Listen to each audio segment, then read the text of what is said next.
আজকের এই মাহফিলে আসার আমাদের যে মূল উদ্দেশ্য, কোরআন এবং হাদিস থেকে আলো গ্রহণ করা, আমাদের জীবনকে কোরআনের আলোতে আলোকিত করা, আল্লাহ এবং তার রাসূল সাল্লাল্লাহু আলাইহি ওয়াসাল্লামের আদর্শের আমাদেরকে আদর্শবান হিসাবে গড়ে তোলা। আমরা সে আদর্শের সঠিক শিক্ষা গ্রহণ করবার প্রয়োজনে প্রত্যেকে ধৈর্য ধারণ করি, সবর করি, এবং যে সমস্ত অসুবিধাগুলো আমাদের হচ্ছে, অনেকে দেখতে পাচ্ছেন না, সে অসুবিধাগুলো আজকের এই মাহফিলটি এই মাঠের প্রথম মাহফিল। ইনশাআল্লাহ কর্তৃপক্ষ পরবর্তীতে এই মাহফিল যখন আয়োজন করবে, আমরা আশা করব তারা এবারের ভুলগুলো শুধরে নিয়ে পরবর্তীতে দর্শকদের কোনো অসুবিধা যেন না হয় সেই দিকটি তারা বিবেচনা করবেন। আমি আপনাদেরকে ধৈর্য ধারণ করার অনুরোধ করছি। আপনারা সবাই সবর করে, ধৈর্য ধারণ করে নীরবে নিঃশব্দে আলোচনা শুনুন। আল্লাহ আমাদের সবাইকে তৌফিক দান করুন। আমাদের আশেপাশে যারা কথা বলছেন, যারা শব্দ করছেন, সে সমস্ত ভাইদেরকে আশপাশে ভাইয়েরা অনুরোধ করে, অনুনয় বিনয় করে, শক্ত ভাষায় নয়, কোমলতার সাথে, বিনম্রতার সাথে অনুরোধ করে তাদেরকে আমরা করজোড় করে অনুরোধ করে, রিকোয়েস্ট করে তাদেরকে আমরা নীরব করি, নিঃশব্দ করি, এবং নীরবে ওয়াজ এবং আলোচনা শোনার পরিবেশ যেন তারা করেন সেজন্য তাদেরকে সহযোগিতা করি। মাশাআল্লাহ, অনেকখানি নিস্তব্ধ হয়েছে, বাকি যে আওয়াজ হচ্ছে সেটাও আমরা বন্ধ করার চেষ্টা করি। কোরআনের মজলিসে, কোরআনের আলোচনার মজলিসে যদি বিশৃঙ্খলা করা হয়, আলোচনা করা হয়, কথাবার্তা বলা হয়, অন্যকে শুনতে অসুবিধা সৃষ্টি করা হয়, তাহলে সেটা আলাদা একটা গুনাহের কাজ, যেটা ওয়াজের প্যান্ডেলে বসে এই গুনাহের কাজ কোন অবস্থাতে আমরা করতে পারি না। সেজন্য আমরা আশা করব শেষ পর্যন্ত ইনশাআল্লাহ আজকে এই 3 দিন ব্যাপী তাফসীরুল কোরআন মাহফিলের শেষ দিন, একবারে শেষ মুহূর্ত পর্যন্ত আমরা নীরব নিস্তব্ধ হয়ে আলোচনা শুনব। সারা দেশে যত শত সহস্র মাহফিল হচ্ছে, আজকের এই মাহফিল নানা কারণে অনন্য এবং একটা বিশেষ দৃষ্টান্ত স্থাপন করেছে। আজকের এই মাহফিলের অন্যতম বৈশিষ্ট্য হলো যে এই মাহফিলে গতানুগতিক মাহফিলগুলোর মতো গভীর রাত পর্যন্ত আলোচনা হয় না।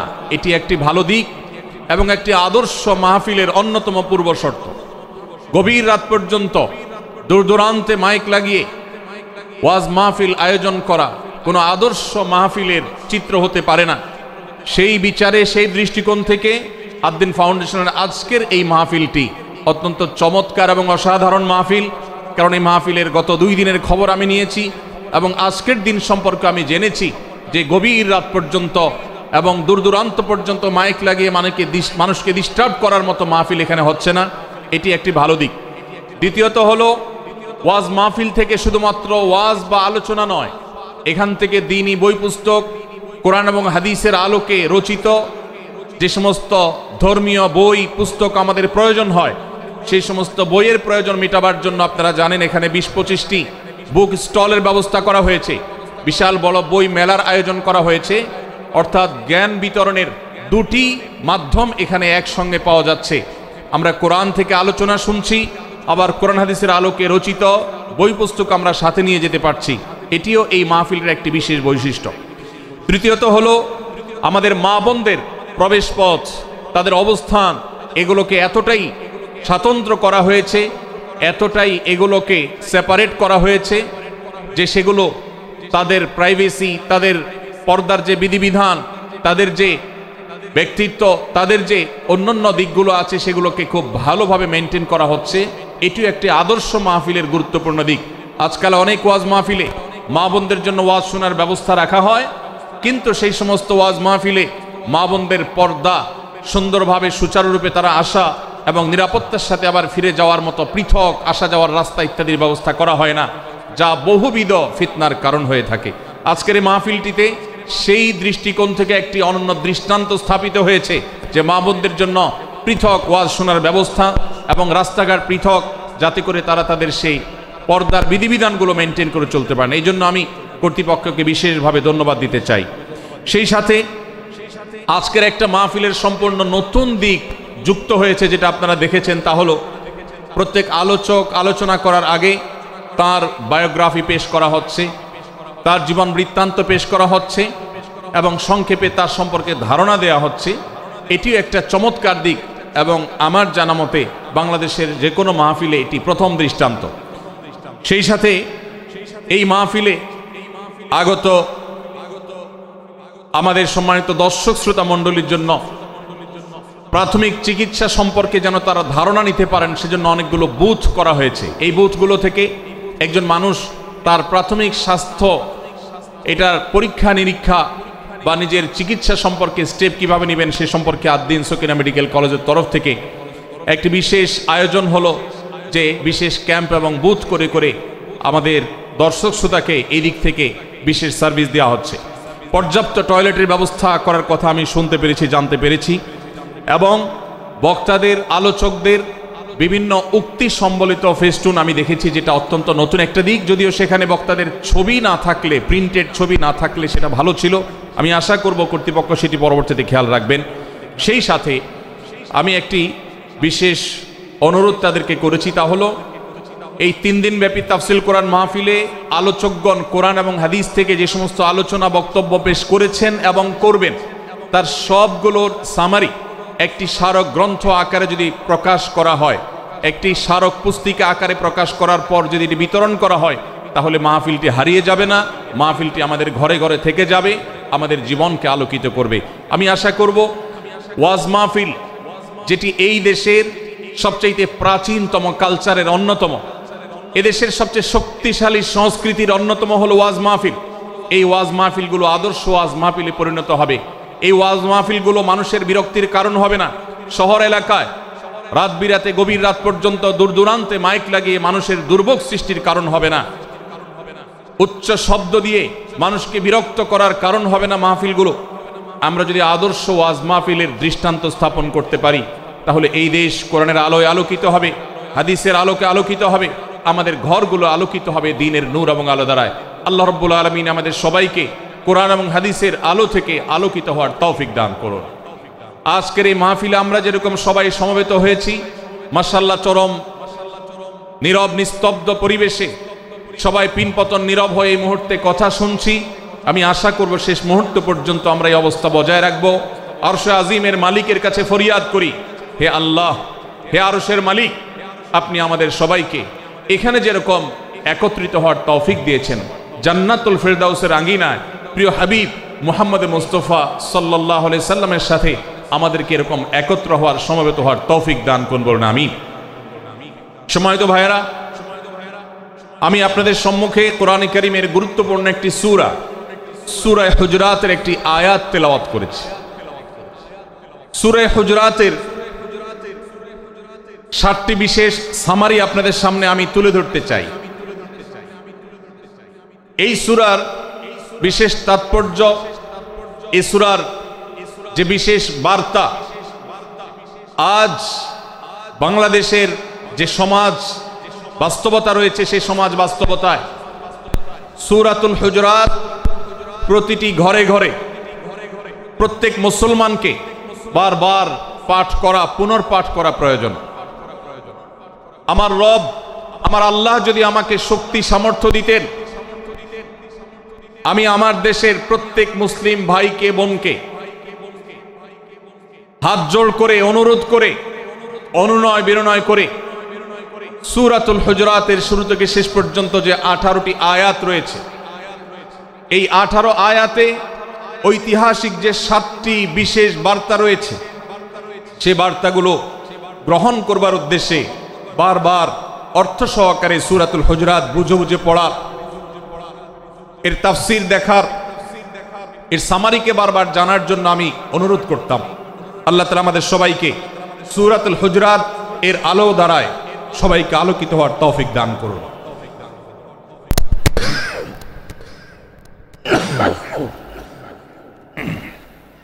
সম্মানিত উপস্থিতি,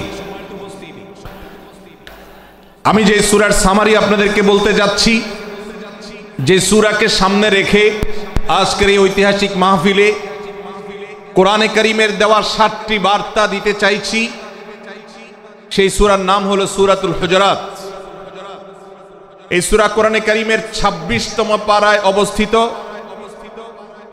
এবং এই সূরা কোরআনে কারীমের সূরার যে সিরিয়াল, সেই সূরার সিরিয়ালে 49তম সূরা। এই সূরার আয়াত সংখ্যা হলো 18।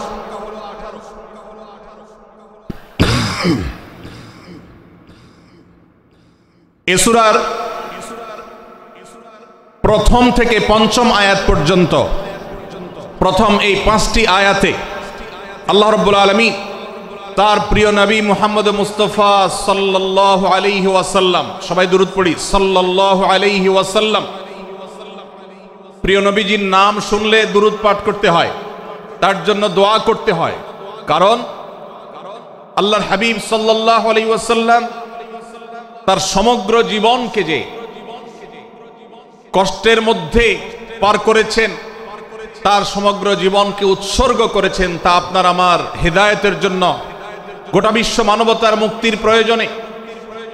যিনি তার জীবনকে, যৌবনকে শেষ করে দিয়েছেন, তার সমগ্র জীবনে কখনো ভোগ উপভোগ এটিকে কখনো তিনি প্রশ্রয় দেননি, প্রাধান্য দেননি। দিনাতিপাত করেছেন অত্যন্ত কষ্টের সাথে, শত সহস্র বাধার সম্মুখীন হয়েছেন, শুধুমাত্র কিয়ামত পর্যন্ত আগত সকল মুসলিম নরনারীর কাছে যেন কোরআনের বার্তা পৌঁছে যায়, সবাই যেন হেদায়েত প্রাপ্ত হয়ে যায়, সবাই যেন মুক্তি প্রাপ্ত হয়ে যায়, সবাই যেন জান্নাতি হয়ে যায়, সবাই যেন জাহান্নাম থেকে মুক্তি লাভ করে। এই উদ্দেশ্যে তার সমগ্র জীবনকে তিনি উৎসর্গ করেছেন। আমাদের হেদায়েতের জন্য, আমাদের কল্যাণের পথে আহ্বানের জন্য, আমাদের জান্নাতে নেওয়ার জন্য, যার সমগ্র জীবনে কখনো ভোগ উপভোগকে প্রশ্রয় দেননি, কষ্টে নিপতিত হয়েছেন। তিনি চাইলে মক্কার রাজত্ব করতে পারতেন, তিনি চাইলে মক্কার সবচেয়ে ভোগী মানুষ হতে পারতেন, কিন্তু সেটা না করে তিনি যে ত্যাগের দৃষ্টান্ত স্থাপন করেছেন, প্রিয় নবী মুহাম্মদ সাল্লাল্লাহু আলাইহি সাল্লামের সেই অবদানের স্বীকৃতি স্বরূপ আমরা তার নাম যখনই শুনব সাল্লাল্লাহু আলাইহি সাল্লাম বলে তার প্রতি আল্লাহর রহমত যেন, অনুগ্রহ যেন নাজিল হয় সেজন্য দোয়া করব।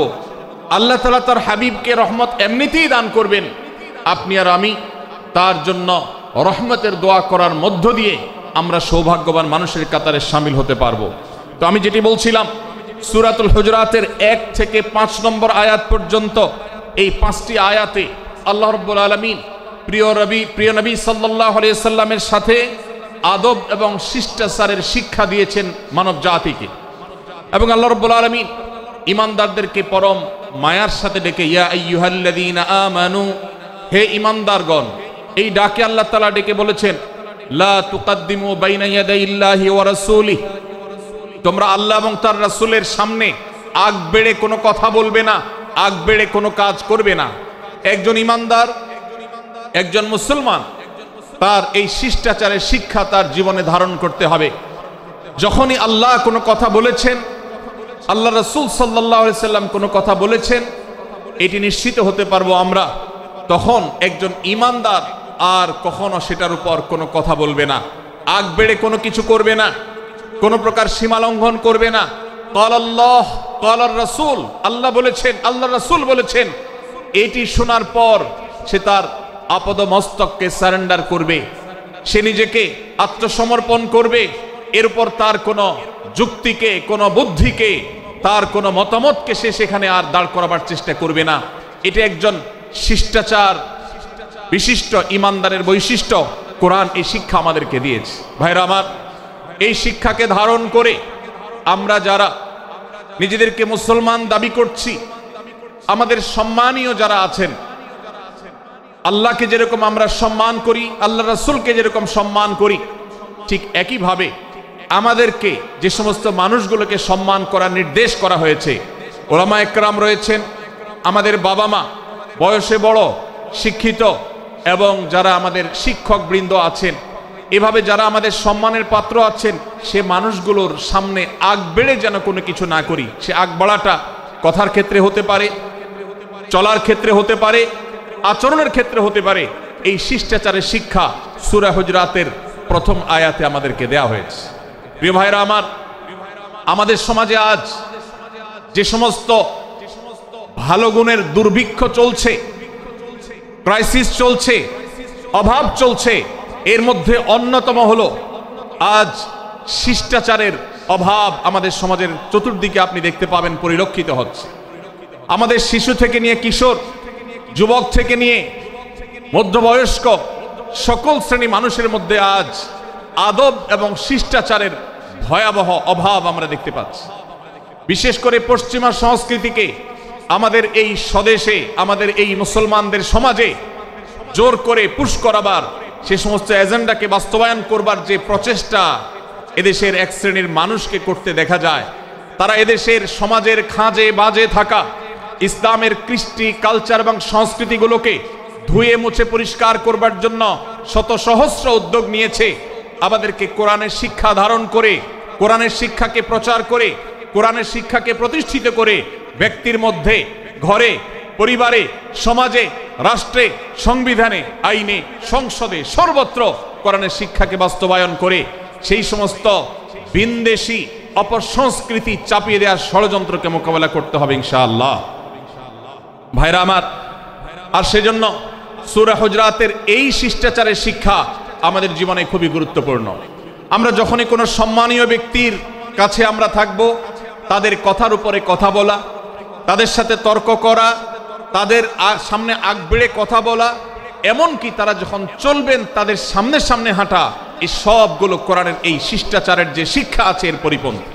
প্রিয় নবী সাল্লাল্লাহু আলাইহি সাল্লামের সময়কার একটি ঘটনা, এক ব্যক্তি তার বাবার সাথে হেঁটে যাচ্ছিলেন, বোঝা যাচ্ছিল না যে তাদের মধ্যে বাবাকে সন্তানকে। অনেক সময় বাপ সন্তানের বাহ্যিকভাবে দেখে বোঝা যায় না, এরকম কোনো কোনো ক্ষেত্রে হয়।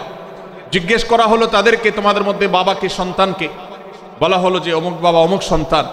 তখন নির্দেশনা দেওয়া হলো যে সন্তান তার হাঁটা এবং চলার মধ্য দিয়ে এই বিনয়ের প্রকাশ ঘটাতে হবে, আনুগত্যের প্রকাশ ঘটাতে হবে, সম্মান এবং শ্রদ্ধার প্রদর্শন করতে হবে, যার মধ্য দিয়ে বোঝা যায় যে কে সন্তান আর কে বাবা। এর জন্য জিজ্ঞেস করতে না হয়।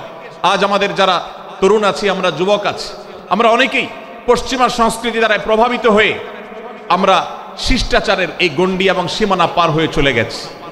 কোরআন আমাদেরকে শিষ্টাচারের শিক্ষা দিচ্ছে যে আমরা সিনিয়রদের সামনে বিনয়ের সাথে আচরণ করব, তাদের সামনে সামনে চলা থেকে বিরত থাকব, যথাসম্ভব তাদেরকে অনুসরণ করার চেষ্টা করব, তাদের সাথে কথা হবে, তাদের আগ বেড়ে কথা হবে না, তাদের কোনো জিজ্ঞাসা থাকলে সেটার উত্তর হবে বিনয়ের সাথে। এই শিষ্টাচারের শিক্ষা আমাদেরকে দেওয়া হয়েছে।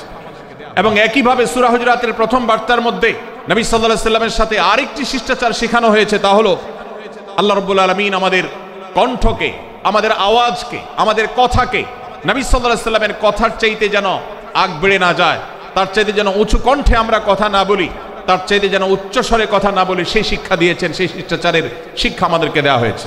ভাইরা আমার, প্রিয় নবী সাল্লাল্লাহু আলাইহি সাল্লামের সাহাবীরা নবী সাল্লাল্লাহু আলাইহি সাল্লামের প্রতি আদব এবং শিষ্টাচার এত বেশি প্রদর্শন করতেন যে নবী করিম সাল্লাল্লাহু আলাইহি সাল্লামের প্রতি এই শিষ্টাচারের কথা যখন বলা হয়, সাহাবীরা অনেকে নবী করিম সাল্লাল্লাহু আলাইহি সাল্লামের সাথে কথা বলতে রীতিমতো ইতস্তত বোধ করছিলেন যে কিভাবে কথা বলবো, না জানে জোরে হয়ে যায় এবং তাতে না জানে আমি বেয়াদবের কাতারে শামিল হয়ে যাই, শিষ্টাচার বহির্ভূত কাজ করে ফেলি। এবং আল্লাহ তাআলা যে সতর্কীকরণ করেছেন সূরা হুজরাতের এই 1 থেকে 5 নম্বর আয়াতের মধ্যে, তার আওতায় আমি না জানে পড়ে যাই। তখন সাহাবায়ে কেরাম বিনয় এবং বিনম্রতা অবলম্বন করেছেন এবং তারা একরকম বিপাকে পড়ে গেছেন। এতটা তারা সভ্য ছিলেন, এতটা তারা নম্র ছিলেন, এতটা তারা বিনম্র আচরণ করতেন নবীজির সাথে। ভাইরা আমার, এই বিষয়টিও আমরা শুধুমাত্র আমাদের প্রিয় নবীজির জন্য নয়, এটি আমাদের মা বাবা, আমাদের সম্মানের পাত্র যারা আছেন, আমাদের বয়সে যারা সিনিয়র আছেন, তাদের সামনে কথা বলার সময় আমরা মেনটেন করে চলবো। অর্থাৎ আমরা উচ্চ কণ্ঠে তাদের সামনে কথা বলবো না। এই মাহফিলে এখনো শত শত হাজারো মানুষ হয়তো এমন আছেন যারা মায়ের সামনে, বাবার সামনে, বড় ভাইয়ের সামনে, শিক্ষকের সামনে, সিনিয়রদের সামনে, মুরব্বীদের সামনে, ওলামাদের সামনে উচ্চ কণ্ঠে কথা বলেন। প্রিয় ভাইরা আমার, আমরা মুসলমানদের সন্তান, আমরা মুহাম্মদ সাল্লাল্লাহু আলাইহি সাল্লামের উম্মত, আমরা আবু বকর, ওমর, ওসমান, আলী রাদিয়াল্লাহু আজমাইনের অনুসারী, আমরা কোরআনের অনুসারী। কোরআনের অনুসারী কখনো বেয়াদব হতে পারে? কোরআনের অনুসারী কখনো বেয়াদব হতে পারে? কোরআন যে শিষ্টাচারের শিক্ষা দিয়েছে, এই শিক্ষা আজ আমাদের মধ্যে ধারণ করতে হবে, আমাদের সন্তানদের শেখাতে হবে, আমাদের ঘরে ঘরে এই শিক্ষা চর্চা করতে হবে, আমাদের সমাজে এটিকে প্রতিষ্ঠিত করতে হবে। পশ্চিমা সংস্কৃতির যে ছোবল, সে ছোবল আমাদের সন্তানদেরকে আজকাল অনেক ক্ষেত্রে বেয়াদবে পরিণত করছে, তাদের অনেক সময় শিষ্টাচার থেকে বের করে দিচ্ছে। তারা কখনো স্বাধীনতার নামে, কখনো মত প্রকাশের নামে, কখনো বিভিন্ন নামে তারা কিন্তু হারিয়ে যাচ্ছে। আজকের এই বাস্তবতাকে উপলব্ধি করে সূরা হুজরাতের 1 থেকে 5 নম্বর আয়াত এর শিক্ষাকে আমাদের মধ্যে ধারণ করতে হবে। আল্লাহ তাআলা আমাদের সবাইকে সেই তৌফিক দান করুন। ভাইরা আমার, সূরা হুজরাতের প্রথম বার্তা প্রিয় নবী সাল্লাল্লাহু আলাইহি সাল্লামের সাথে শিষ্টাচার, আল্লাহ এবং তার রাসূলের সামনে আগ বেড়ে কোনো কথা না বলা, আগ বেড়ে কোনো আচরণ না করা, এটা তার প্রতি শিষ্টাচারের অংশ। এবং আল্লাহ রাসূলের সামনে উচ্চ কণ্ঠে জোরে কথা না বলা, এটাও তার প্রতি শিষ্টাচারের অংশ। আল্লাহ তাআলা আমাদেরকে এই শিষ্টাচার আমাদের জীবনের প্রত্যেকটা পদে পদে ধারণ করার তৌফিক দান করুন, বলুন আমিন।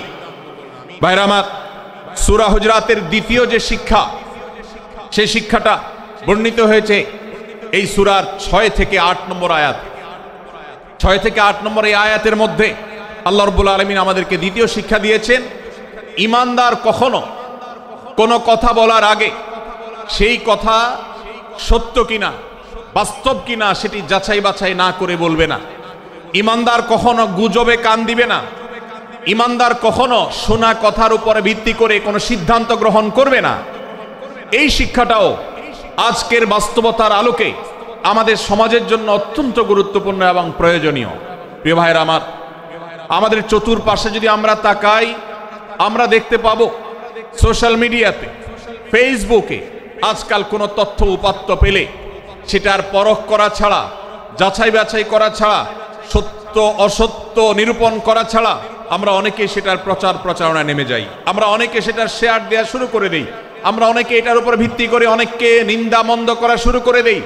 এমনকি আজ আমরা যেই জায়গায় দাঁড়িয়ে আছি, বাংলাদেশের যে সামাজিক বাস্তবতা, সেই বাস্তবতার আলোকে বলা যায় অনেক সময় অনেক ব্যক্তিকে সমাজে মিডিয়ার মাধ্যমে নানাভাবে হয়রানি করে তাকে খারাপ মানুষ হিসাবে, কালপ্রিট হিসাবে দেখানো হয়, অথচ তার দোষ, যে সমস্ত দোষের কথা তাকে বলা হয়, যে সমস্ত দোষে তাকে দোষী বানানো হয়, সে সমস্ত দোষ থেকে তিনি শত সহস্র গুণ পবিত্র এবং পরিচ্ছন্ন। ভাইরা আমার, আজকের এই বাস্তবতায় আমাদেরকে বিশেষ করে লক্ষ্য রাখতে হবে যে আমরা যেই কোনো মূল্যে, যেই কোনো ভাবে যেন কোনো প্রকার গুজবে কান না দেই, আমরা যেন গুজব থেকে বেঁচে থাকি। আল্লাহ তাআলা আমাদেরকে তৌফিক দান করুন। ভাই, এদিকে অনেক বেশি বাঁশির আওয়াজ শোনা যাচ্ছে। স্বেচ্ছাসেবকরা বাঁশির আওয়াজ দেওয়া ছাড়া আপনারা ভলান্টিয়ারি করুন। এত বেশি বাঁশির আওয়াজ আসছে যে কথা বলা কঠিন হয়ে যাচ্ছে। অনুগ্রহ করে বাঁশির আওয়াজ কম করে আপনারা ভলান্টিয়ারি করুন। এখনো অনেক বাঁশির আওয়াজ শোনা যাচ্ছে, বাঁশির আওয়াজগুলো বন্ধ করুন। মাশাআল্লাহ, এখন বন্ধ হয়েছে। আমরা মেহেরবানি করে বাম পাশের থেকে কিছুটা আওয়াজ পাচ্ছি, একটু নীরব নিস্তব্ধ হওয়ার জন্য অনুরোধ করছি। একটু নীরব নিস্তব্ধ না হলে কথা বলা যাবে না। অনুগ্রহ করে আমরা একটু সহযোগিতা করি এবং সবাই নীরব থাকি। ভলান্টিয়াররা অপ্রয়োজনে বাঁশির আওয়াজ দিবেন না, অপ্রয়োজনে বাঁশির আওয়াজ দিবেন না। আমাদের দেশে শব্দ দূষণ, শব্দ সন্ত্রাস, এটা এদেশের কমন কালচার হয়ে গেছে। রাস্তা যাবেন, প্রয়োজনে অপ্রয়োজনে গাড়ির হর্ন বাজাবে। যে কোনো প্রোগ্রামে যাবেন, প্রয়োজনে অপ্রয়োজনে বাঁশি বাজানো হবে। কদিন আগে 31st নাইট গেছে, আপনারা দেখেছেন। এত প্রচার প্রচারণা, এত সতর্কীকরণের পরেও, আইন শৃঙ্খলা রক্ষাকারী বাহিনী এত সতর্ক থাকার পরেও আপনারা দেখেছেন এক শ্রেণীর বুদ্ধি প্রতিবন্ধীরা তারা 31st নাইট উদযাপনের নামে শব্দ সন্ত্রাস করেছে। শত শত হাজারো মানুষের কষ্টের কারণ হয়েছে। প্রিয় ভাইরা আমার, ধর্ম হোক আর রাজনীতি, বিনোদন হোক আর আনন্দ হোক, যেই কোনো নামে যদি শব্দ সন্ত্রাস সৃষ্টি করে বা অতিরিক্ত শব্দ দূষণ করে, শব্দ সৃষ্টি করে মানুষকে অতিষ্ঠ করার কারণ হয়, সেটা কোনো সভ্য সমাজের দৃশ্য হতে পারে না। আমরা সেই ইসলামের অনুসারী যে ইসলামে আমাদের প্রিয় নবী সাল্লাল্লাহু আলাইহি ওয়াসাল্লাম মসজিদে নববীতে তার একান্ত পরিবেশের মধ্যে এক সাহাবী জোরে কোরআন তেলাওয়াত করছিলেন। তিনি তাকে বলছিলেন, তুমি কোনো বধির রবকে শোনাচ্ছ না, তোমার রব সবকিছু শুনতে পান, অতএব তুমি তোমার এই উচ্চ কণ্ঠের তেলাওয়াত দিয়ে আশপাশে মানুষের ডিস্টার্বের কারণ হবে না। আমরা সেই ইসলামের অনুসারী, অতএব ওয়াজ মাহফিলের মাধ্যমেও যাতে কোনো মানুষ অতিষ্ঠ না হয়, মাইক ব্যবস্থাপনা সেভাবে করাটা মাহফিল কর্তৃপক্ষের যেমন কর্তব্য, ঠিক একইভাবে রাজনৈতিক সভা সমাবেশের নামে কিংবা বিয়ে বিনোদনের নামে যদি শব্দ সন্ত্রাস করা হয়, শব্দ দূষণ করা হয়, অতিরিক্ত শব্দ এর মাধ্যমে যদি মানুষকে অতিষ্ঠ করা হয়, তাহলে সেটি কখনো কোনো সভ্য সমাজের কাজ হতে পারে না। প্রিয় ভাইরা, এই জন্য আপনারা যারা তরুণ আছেন বয়সে, আপনাদেরকে আমি অনুরোধ করতে চাই, বিবাহ অনুষ্ঠানকে কেন্দ্র করে, আকিকাকে কেন্দ্র করে, নানা অনুষ্ঠানকে কেন্দ্র করে যে শব্দ সন্ত্রাস আমাদের দেশে হয়, এটি আমাদেরকে থামাতে হবে ইনশাআল্লাহ। আমরা যদি সবাই সজাগ হয়ে যাই, আমরা যদি সবাই সতর্ক হই, সচেতন হই, ইনশাআল্লাহ এই যে শব্দ দিয়ে মানুষকে কষ্ট দেওয়ার অপসংস্কৃতি, বিশেষ করে ভিনদেশি যে অপসংস্কৃতি আমদানি করা হয়েছে, এই অত্যাচার এদেশে থামাতে হবে ইনশাআল্লাহ। আল্লাহ আমাদের সবাইকে তৌফিক দান করুন। ভাইরা আমার, আমরা আমাদের আশেপাশে কোনো তরুণরা যদি এরকম শব্দ করে, গান বাজিয়ে অন্য মানুষকে অতিষ্ঠ করে, ঈদের সময় দেখা যায় বিশেষ করে সে সমস্ত যুবকদেরকে কাউন্সেলিং করতে হবে, তাদেরকে বোঝাতে হবে যে তোমার আনন্দ কখনো আরেকজনের বেদনার কারণ হতে পারে না। বহু হার্টের রোগী আছেন, বহু অসুস্থ মানুষ আছেন, বহু ছোট শিশু আছে যাদের কষ্টের কারণ হয়। বিধায় আমরা কখনো আমাদের শব্দ দিয়ে কাউকে কষ্ট হতে দিব না। আল্লাহ আমাদের সবাইকে তৌফিক দান করুন। মাশাআল্লাহ, অনেকটা নীরব নিস্তব্ধ হয়েছে। আমি যে জায়গাটা ছিলাম আবার সেখানে ফিরে যাই। সূরা হুজরাতের দ্বিতীয় শিক্ষার কথা বলছিলাম ভাইরা। 6 থেকে 8 নম্বর আয়াত যদি আপনি পাঠ করেন সূরা হুজরাতের, আপনি দেখতে পাবেন সেখানে আল্লাহ রাব্বুল আলামিন ঈমানদারদেরকে যেই কোনো সংবাদ, যে কোনো তথ্য, বিশেষ করে অনির্ভরযোগ্য সূত্র থেকে যখন পাবে, ফাসিক থেকে যখন শুনবে, যার ভিতরে আল্লাহর ভয় নাই সেরকম মানুষ থেকে যখন পাবে, সেই সংবাদ তথ্য উপাত্ত যাচাই করা ছাড়া সেই সংবাদ যেন বলে না বেড়ায়। আপনি শহরে যান কিংবা গ্রামে, শিক্ষিত দেখুন কিংবা অশিক্ষিত, সর্বশ্রেণীর মানুষের মধ্যে আজ এই ব্যাধি দেখতে পাবেন চরম আকার ধারণ করেছে। কারোর ব্যাপারে কোনো নেগেটিভ কথা শুনেছেন, কোনো মন্দ কথা শুনেছেন, সে কথার প্রচারণা শুরু করে দেন। সেটা কি সঠিক কিনা, সেটা কি সত্য কিনা, সেটা কি যথার্থ কিনা, সেটা কোনো প্রপাগান্ডা কিনা, সেটা কোনো মিথ্যাচার কিনা, সেটা কোনো গুজব কিনা, এটা যাচাই করার প্রয়োজন অনুভব করে না। অথচ আমরা সেই মুহাম্মদ সাল্লাল্লাহু আলাইহি সাল্লামের উম্মত, যে মুহাম্মদ সাল্লাল্লাহু আলাইহি সাল্লাম আমাদেরকে সতর্ক করেছেন, কাফা বিল মারই কাযিবান আন ইউহাদ্দিসা বিকুল্লি মা সামিআ, কোন ব্যক্তি যা শুনে সেটাই যদি বলে বেড়ায়, তথ্য উপাত্ত যাচাই না করে, সেটাকে ভালো করে যাচাই বাছাই না করে, সেটাকে অনুসন্ধান না করে, সত্য সত্য নিরূপণ করবার চেষ্টা না করে, তাহলে সে মিথ্যাবাদী হওয়ার জন্য যথেষ্ট। এজন্য আজকের এই মাহফিল থেকে আমরা অঙ্গীকার করে যাব, আজকের এই মাহফিল থেকে আমরা নিয়ত করে যাব, এই মজলিসে বসে এই মুহূর্তে নিজে নিজে সংকল্প করব, আমার জীবনে সোশ্যাল মিডিয়া কিংবা ফেসবুকে, ইউটিউবে অথবা অফলাইনে, আমার বাস্তব জীবনে আমি কখনো কোনো মানুষ সম্পর্কে যে কোনো তথ্য উপাত্ত পেয়ে ভুল কোনো ধারণা, মন্দ কোনো ধারণা কারো প্রতি পোষণ করব না। কোনো তথ্য উপাত্ত যদি পাই, কোনো সংবাদ যদি পাই অনির্ভরযোগ্য সূত্রে, তাহলে সেক্ষেত্রে সেটা যাচাই বাছাই করা ছাড়া আমি সেটাকে বিশ্বাস করতে যাব না। এটাই হলো আমাদের ঈমানের দাবি। ভাইরা আমার, একজন ঈমানদার এতটা সরল হবে না যে যা শুনবে সে সেটাকে বিশ্বাস করে বসবে। একজন ঈমানদার এতটা বাস্তবতা থেকে দূরে থাকবে না যে তিনি তার পাওয়া কোনো সংবাদকে অনুসন্ধান করবে না। আল্লাহ তাআলা আমাদের সবাইকে সূরা হুজরাতের এই দ্বিতীয় শিক্ষাটাকে আমাদের জীবনে ভালো করে ধারণ করার তৌফিক দান করুন। আল্লাহ বলেছেন, ইয়া আইয়ুহাল্লাযীনা আমানু, হে ঈমানদারেরা, ইন জাআকুম ফাসিকুম বিনাবাইন ফাতাবায়ানু, তোমাদের কাছে কোনো ফাসিক, যার মধ্যে আল্লাহর ভয় নেই, এরকম কোন মানুষ যদি কোন সংবাদ উপস্থাপন করে, এমনকি গণমাধ্যমেও যদি কোনো সংবাদ প্রচারিত হয়, সংবাদদাতার মধ্যে যদি আল্লাহর ভয় না থাকে, সে যদি টাকার বিনিময়ে কারোর চরিত্র হনন করতে পারে, সে যদি অ্যাডভার্টাইজ পেয়ে কোনো কোম্পানির হয়ে দালালি করতে গিয়ে অন্য কারোর বিরুদ্ধে কোনো মিথ্যাচার করে, সে যদি বিদেশিদের এজেন্ডা বাস্তবায়ন করতে গিয়ে আলেম সমাজের চরিত্রকে কলঙ্কিত করে, কোনো ভালো মানুষকে দোষী হিসাবে সাব্যস্ত করে, আল্লাহ তাআলা আমাদেরকে সতর্ক করেছেন, ফাতাবায়ানু, সেই সংবাদ সত্য কিনা আমাদেরকে যাচাই করতে হবে।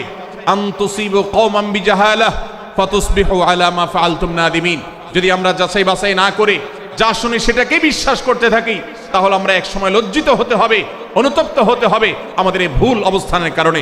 এজন্য ভাইরা, আজকের এই মাহফিল থেকে আমরা প্রতিশ্রুতি নিজের সঙ্গে নিজে দিয়ে যাব যে আমরা কখনো কোনো তথ্য উপাত্ত পেলে, কোনো সংবাদ পেলে সেটাকে বিশেষ করে কারোর চরিত্র সম্পর্কিত যদি হয়, কারোর সম্পর্কে নেগেটিভ যদি হয়, তাহলে সেটাকে বিশ্বাস করবার আগে ভালো করে অনুসন্ধান করব। যতক্ষণ আমি নিশ্চিত না হব ততক্ষণ পর্যন্ত সেটার প্রচার করব না। আল্লাহ তাআলা আমাদের সবাইকে কোরআনের এই শিক্ষাটাও আমাদের জীবনে ধারণ করবার তৌফিক দান করুন। ভাইরা আমার, তৃতীয় যে শিক্ষা সূরা হুজুরাতের, সেটি হলো আল্লাহ রাব্বুল আলামিন সূরা হুজুরাতের 9 এবং 10 নম্বর আয়াতে ঈমানদারদের মধ্যে যদি কখনো মতভিন্নতা, মতপার্থক্য, যে এটা যদি মারামারিতে পরিণত হয়, ঈমানদারদের মধ্যে যদি কখনো দুই পক্ষ গন্ডগোল এবং ফাসাদের মধ্যে লিপ্ত হয়ে যাওয়ার মতো দৃশ্যের অবতারণা হয়, তাহলে আমরা যেন আমাদের মুসলমান ভাইদের ঘর পোড়ার মধ্যে আলু পোড়া দিতে না যাই। আমরা যেন আমাদের মুসলমান ভাইদের মধ্যকার বিভেদকে আরো বৃদ্ধি করতে সহায়তা না করি। আমরা যেন মীমাংসার পথ অবলম্বন করি। আমরা যেন তাদের মধ্যকার সম্পর্কের যে অবনতি হয়েছে সেটাকে দূর করবার চেষ্টা করি। আল্লাহ রাব্বুল আলামিন এই নির্দেশ দিতে গিয়ে বলেছেন, ওয়া ইন তাইফাতানি মিনাল মুমিনিনা ইকতাতালু, যদি ঈমানদারদের দুটি দল, দুটি গ্রুপ নিজেদের মধ্যে মারামারিতে লিপ্ত হয়ে যায়, ফাসলিহু বাইনাহুমা, তাহলে তোমরা সেই বিবাদমান দুটি দলকে মীমাংসা করবার চেষ্টা করবে। আজ আমাদের মধ্যে এরকম বহু বিষয়কে কেন্দ্র করে মুসলমানদের মধ্যে অনেক সময় মুখোমুখি অবস্থান আমরা দেখতে পাই, যা দুর্ভাগ্যজনক, যা হওয়ার কথা ছিল না। এমনকি জাগতিক বিষয়ে যেমন হয়, ধর্মের নামে, ইসলামের নামে আজ আমরা হাজার হাজার টুকরা হয়েছি। আজ গোটা বিশ্বে আমাদের মুসলমানদের যে অবস্থান দুর্বল হয়েছে, এর অন্যতম প্রধান কারণ হলো আমাদের অনৈক্য। আমরা যদি আজ আহলে কিবলা, আহলে সুন্নাহ ওয়াল জামাআতের অনুসারীরা নানান মত এবং পথের অনুসারী হওয়া সত্ত্বেও, নানান থট এবং পন্থার অনুসারী হওয়া সত্ত্বেও, আমরা যদি মৌলিক বিষয়গুলোর উপর সবাই ঐক্যবদ্ধ থাকতাম, আমরা যদি আল্লাহ তাআলার দেওয়া ইত্তিহাদ মাল ইখতিলাফ, বৈচিত্র্যময় ঐক্য, বিভিন্ন বিষয় মতভিন্ন থাকা সত্ত্বেও মৌলিক বিষয়ে ঐক্যমতে আমরা যদি থাকতে পারতাম, আমাদের মধ্যে যদি মুসলিম ভ্রাতৃত্ববোধ থাকতো, আমাদের মধ্যে যদি বলয় ভিত্তিক যে দেয়াল আর প্রাচীরগুলো আছে সেগুলো যদি না থাকতো, তাহলে আজ বাংলাদেশের বাস্তবতা হলো, বাংলাদেশে আল্লাহর কোরআন, আল্লাহ রাসূল সাল্লাল্লাহু আলাইহি ওয়াসাল্লামের হাদিসের আলোকে বাংলাদেশ আজ অটোমেটিক পরিচালিত হতো, ঠিক কিনা বলেন? আমরা যদি আজ ঐক্যবদ্ধ থাকতাম, তাহলে এদেশের হাতে গোনা যাবে এরকম স্বল্প সংখ্যক নাস্তিকেরা, ইসলাম এবং মুসলমানদের শত্রুরা, তারা আমাদেরকে নিয়ে তারা আজ যে খেলা খেলছে, আমাদেরকে যে তারা শাসন করছে, আমাদেরকে যে তারা তাদের অধীনস্থ করে রাখছে, আমাদের উপরে যে আজ ভিনদেশি কালচার চাপিয়ে দিচ্ছে, আমাদের উপরে তারা যে আজ কর্তৃত্ব করছে, আমাদেরকে আজ টুকরা টুকরা করছে, এই দুঃসাহস তারা কোনোদিন দেখাতে পারতো না যদি আমরা ঐক্যবদ্ধ থাকতাম। ভাইরা আমার, এই জন্য আমরা সব বিষয়ে সবাই একমত হব না। আজকের এই মাহফিলে যত মানুষ এসেছেন সবাই সব বিষয়ে একমত নন। এমনকি আজকের এই মাহফিল কর্তৃপক্ষ যে আয়োজন করছেন 3 দিন ব্যাপী, এই মাহফিলে আপনারা দেখেছেন এখানে কওমি এবং আলিয়া উভয় জায়গা থেকে বক্তা নির্বাচন করা হয়েছে, অসাধারণ সমন্বয় করা হয়েছে। এটি একটি ঐক্যের বার্তা। আমরা আশা করব মাঠ পর্যায়ে আমরা যারা কাজ করব, আমরা প্রত্যেকে আমাদের অন্য মতের, ভিন্ন মতের যে সমস্ত মুসলমান ভাইরা আছেন, তার সাথে আপনার কোনো থটগত মত পার্থক্য থাকতে পারে, চিন্তাগত কোনো ভিন্ন মত থাকতে পারে, কিন্তু দিন শেষে তিনি আপনার মুসলমান ভাই। তার আল্লাহ আর আপনার আল্লাহ এক, তার রাসূল এবং আপনার রাসূল এক, তার কিবলা এবং আপনার কিবলা এক, তার কোরআন আর আপনার কোরআন এক, তার নামাজ আর আপনার নামাজ এক, তার রোজা আর আপনার রোজা এক, তার যাকাত এবং আপনার যাকাত এক, তার সাথে আপনার মোটা এবং মৌলিক বিষয়ে কোনো মত পার্থক্য নাই। অতএব ছোটখাটো বিষয়কে কেন্দ্র করে আপনি যদি তাকে আপনার প্রতিপক্ষ মনে করেন, আপনি যদি তাকে আপনার শত্রু মনে করেন, এটা হবে আপনার ইসলামের জন্য, আপনার জন্য, এদেশের মুসলমানদের জন্য সবচেয়ে বড় ভুল।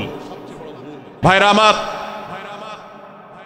হারদুই হযরত আশরাফ আলী থানভী রহমতুল্লাহ আলাইহির সর্বশেষ খলিফা আবরার হক সাহেব রহমতুল্লাহি আলাইহি বলতেন, दीन के हर काम करने वालों को रफीक समझो, फरीक न समझो। যারাই আল্লাহর দ্বীনকে বুলন্দ করবার জন্য, যারাই আল্লাহর দ্বীনকে সেবা দেওয়ার জন্য, খেদমত করার জন্য কাজ করছে, তার পদ্ধতি তোমার থেকে ভিন্নতর হতে পারে। তাকে তুমি তোমার বন্ধু মনে করো, সহযাত্রী মনে করো, পথযাত্রী মনে করো, সহযোদ্ধা মনে করো, তোমার প্রতিপক্ষ মনে করবে না। প্রিয় ভাইরা আমার, আজ বাংলাদেশে ইসলাম যতটা পিছিয়ে আছে তার প্রধান কারণ হলো আমাদের অনৈক্য। আজ আমরা যদি আমাদের মধ্যকার যে সমস্ত দেয়াল এবং প্রাচীরগুলো, অদৃশ্য প্রাচীরগুলো উঠে আছে, যেগুলো আমাদের মুসলিম ভ্রাতৃত্বকে ভেঙে খান খান করে দিয়েছে, টুকরো টুকরো করে দিয়েছে, যদি আজ আমরা সে সমস্ত অদৃশ্য প্রাচীরগুলো দূরে সরাতে পারতাম, আমার ভিন্ন মতের ভাইকে যদি আমার ভাই মনে করতে পারতাম, তার যদি আমি কল্যাণকামী হতে পারতাম, আল্লাহর কোরআনের ঘোষণা অনুযায়ী এই মুসলমানদের ঐক্যবদ্ধ শক্তিকে দমাবার শক্তি পৃথিবীর কারোর নাই, কারোর নাই, কারোর নাই। আজ আমার ভাইয়েরা ফিলিস্তিনে মার খাচ্ছে। যদি আজ গোটা বিশ্বের মুসলমানরা আমরা ফিলিস্তিনে মুসলমানদের উদ্ধারের ব্যাপারে ঐক্যবদ্ধ থাকতাম, ফিলিস্তিনে মুসলমানের দিকে চোখ তুলে তাকাবার শক্তি বিশ্বের কোনো কাফেরদের থাকতো না। আজ যদি আমরা আমাদের মুসলমান নির্যাতিত ভাইদের ব্যাপারে সারা বিশ্বের মুসলমানরা ঐক্যবদ্ধ অবস্থান গ্রহণ করতে পারতাম, মুসলমানের দিকে চোখ তুলে তাকাবার শক্তি বিশ্বের কোনো কারোর থাকতো না। ভাইরা আমার, গোটা বিশ্বে ঐক্য প্রতিষ্ঠা করা আপনার আমার মতো সাধারণ মানুষের দ্বারা হয়তো সম্ভবপর হবে না, কিন্তু আমরা যারা মাঠ পর্যায়ে কাজ করছি, আমি আপনাদেরকে করজোড় করে অনুরোধ করতে চাই। আমি জানি আপনার এলাকাতে, আপনার মহল্লাতে আপনার সাথে অন্য মুসলমান ভাইদের অনেক ক্ষেত্রে মতভিন্নতা আছে। সেটা রাজনৈতিক দৃষ্টিভঙ্গির ক্ষেত্রে হতে পারে, সেটা ধর্মীয় থট এবং মানহাজ, মাযহাব, মাসলাকগতভাবে হতে পারে, সেটা অন্য কোনো ইস্যুভিত্তিক মত পার্থক্য হতে পারে।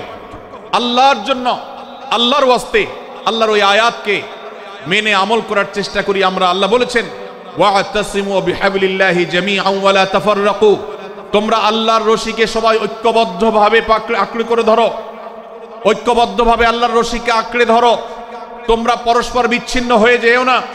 আমরা অনেক ফরজের কথা শুনেছি, নামাজ রোজা ফরজ আমরা জানি, বাবা মার প্রতি সদ্ব্যবহার করার ফরজের কথা আমরা জানি, আত্মীয়তার সাথে সুসম্পর্ক, আত্মীয়তার বন্ধন রক্ষার কথা আমরা জানি, ফরজ হওয়ার কথা জানি, কিন্তু মুসলমানদের ঐক্যবদ্ধ থাকতে হবে এই ফরজের কথা আমরা অনেকেই জানি না।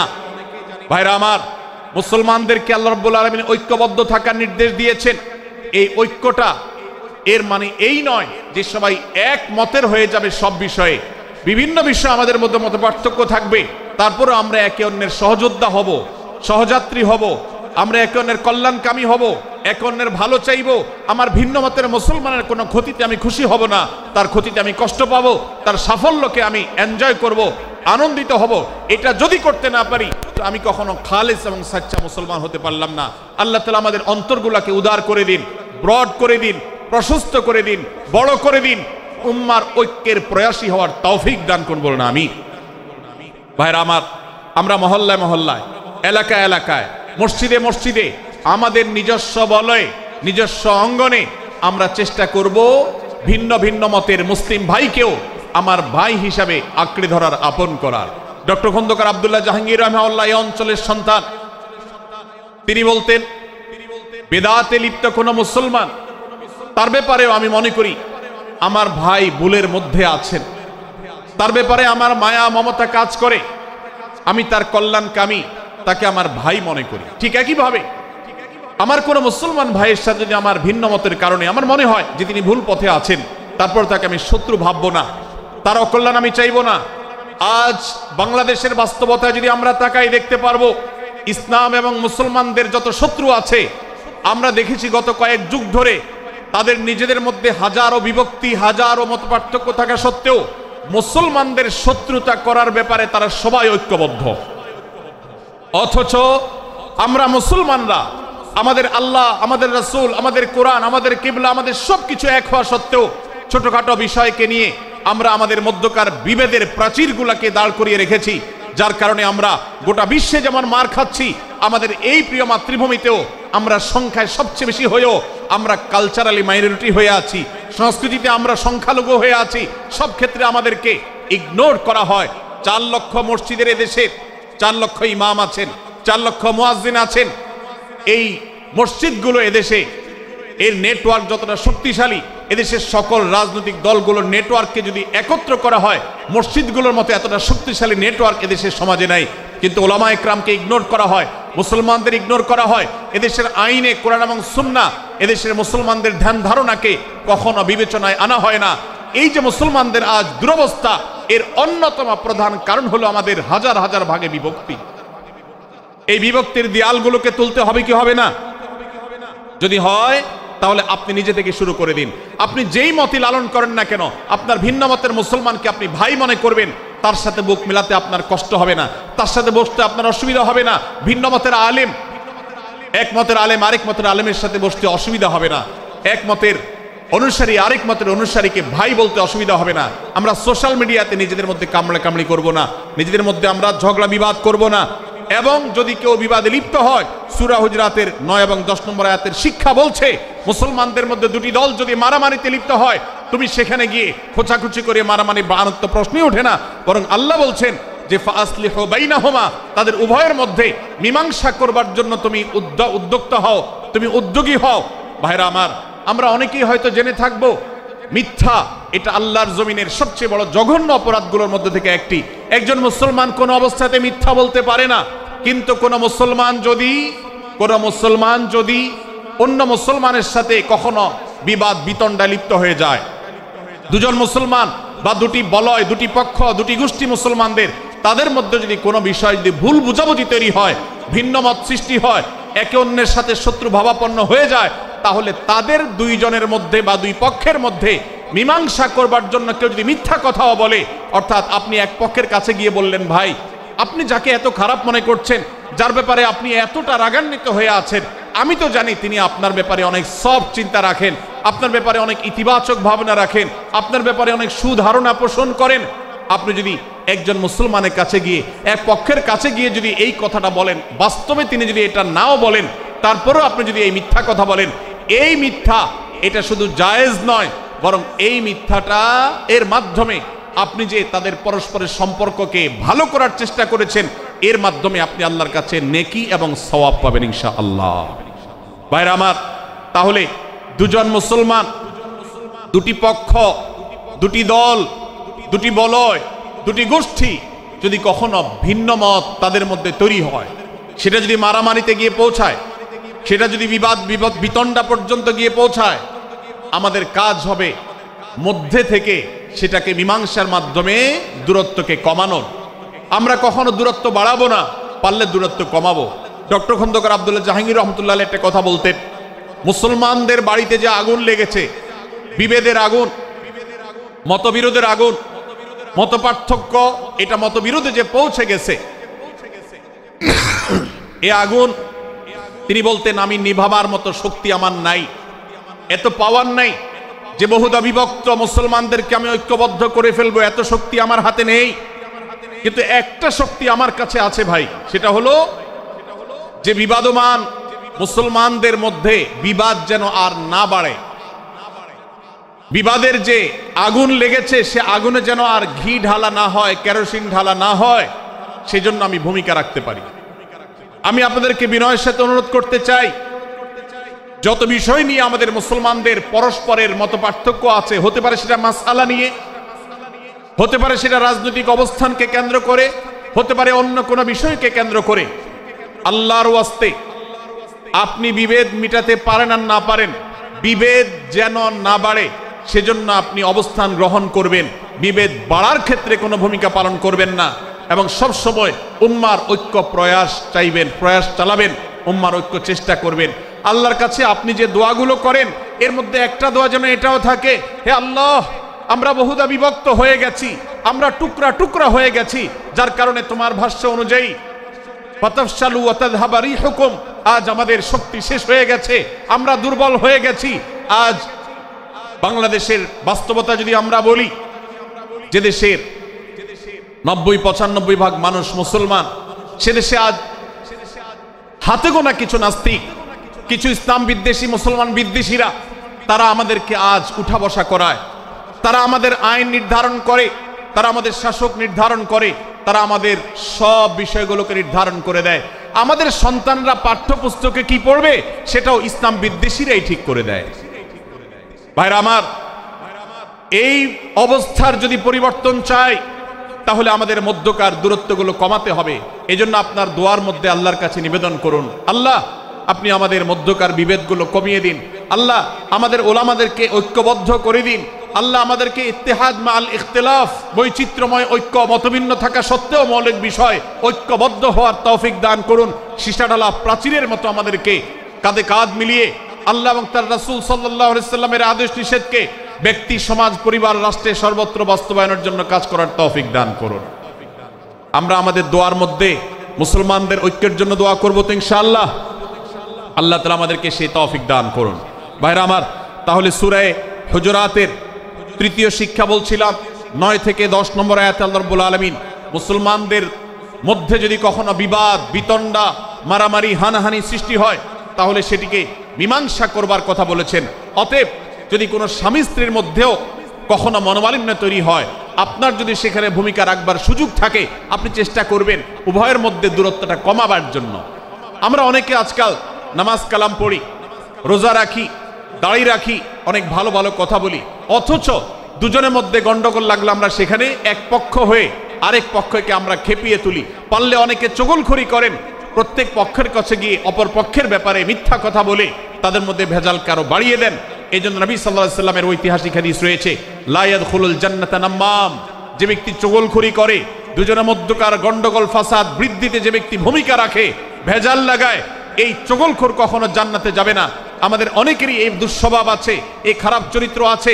সূরা হুজুরাত এই জন্য আমাদের আজকের যে সমাজ বাস্তবতা আছে, আমাদের যে ব্যাধি আছে ব্যক্তিগত পর্যায়ে, আমাদের পরিবারের, সমাজের সর্বত্র যে ব্যাধিগুলো ছেয়ে গেছে, সূরা হুজুরাতের প্রতিটি আয়াত যেন সেই ব্যাধির সবচেয়ে বড় মহৌষধ, সেটার জন্য সবচেয়ে বড় প্রতিষেধক, সেটার জন্য সবচেয়ে বড় সমাধান।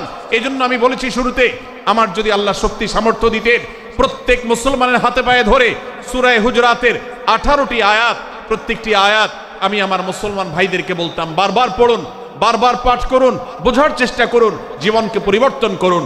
এদেশে নামাজি মুসলমান আপনি কম বেশি পাবেন, এদেশে রোজাদার মুসলমান কম বেশি পাবেন, এদেশে হজ আদায়কারী মুসলমান কম বেশি পাবেন, এদেশে তাসবিহরত মুসলমান কম বেশি পাবেন, কিন্তু এদেশে আচার আচরণ, কাজ কারবার, আখলাক এবং বান্দার হক এবং অধিকার, অন্যের অধিকার সংশ্লিষ্ট বিষয়ে সচেতন মুসলমান আপনি খুব বেশি পাবেন না। আর এই জন্যই আমাদের জান্নাতের পথে অনেক বড় অন্তরায় হয়ে আছে। আজ আমাদের চরিত্রগুলো নষ্ট হয়ে গেছে। আমরা নামে মুসলমান, আমরা চগলখড়ি করি, আমরা নামে মুসলমান, দুজনের মধ্যে গন্ডগোল সৃষ্টি করে দেই। গন্ডগোল আগে থেকে সৃষ্টি থাকলে সেটাকে বাড়াবার চেষ্টা করি। আমরা নামে মুসলমান, আমাদের শিষ্টাচার নাই, আদব নাই, লেহাজ নাই। এই জন্য সূরা হুজুরাতের প্রতিটি আয়াত আমাদেরকে শিক্ষা দেয়।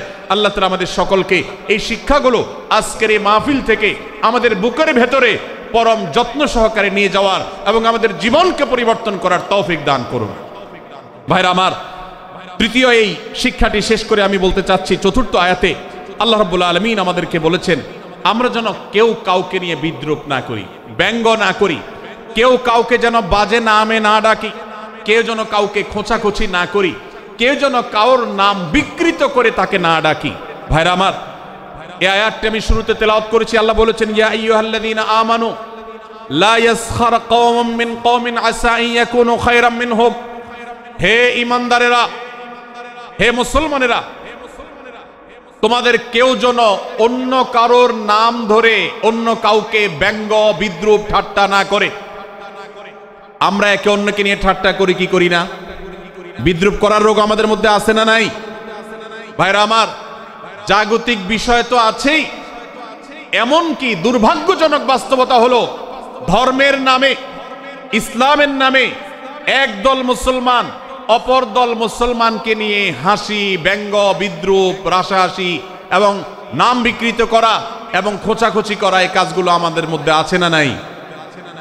আমরা যারা ইসলামের খেদমত মনে করে আমার ভিন্ন মতের, ভিন্ন দলের মুসলমানকে খোঁচাখুচি করি, আমরা যারা আল্লাহর খেদমত মনে করে, ইসলামের সেবা মনে করে, দাওয়াতের কাজ মনে করে, ইসলাম প্রচার মনে করে ভিন্ন মতের অন্য দলের মুসলমানকে নিয়ে ব্যঙ্গ বিদ্রুপ আর হাসাহাসি করি, তাদেরকে সোশ্যাল মিডিয়াতে, অনলাইনে, অফলাইনে তুচ্ছ তাচ্ছিল্য করি, আল্লাহর শপথ করে বলছি এটা ইসলামের সেবা নয়, এটা হলো প্রবৃত্তির পূজা, এটা হলো আপনার নফসের পূজা, এটা হলো আপনার প্রবৃত্তির গোলামি করা, এটা আল্লাহর গোলামি নয়, এটা ইসলামের খেদমত নয়, এটা ইসলামের 12টা বাজানো।